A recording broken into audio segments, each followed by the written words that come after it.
Manager told me to call the person of the computer I was working on, so I did. Cross-post from tech support. I was sitting in my office one slow day, and the CEO walked in. Always a pucker moment, even though I'm on very good terms with him.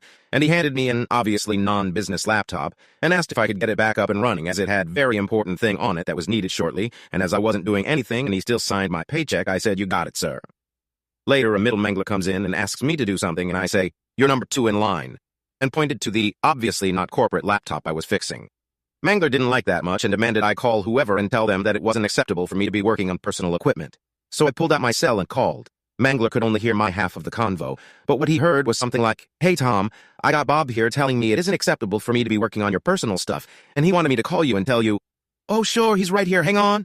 And I handed the phone to the Mangler. Mangler started off saying it's not acceptable, and then his eyes got real big, and the rest of the conversation was, "Yes sir," and "No sir." He hung up and thundered, "Why didn't you tell me it was CEO's laptop?"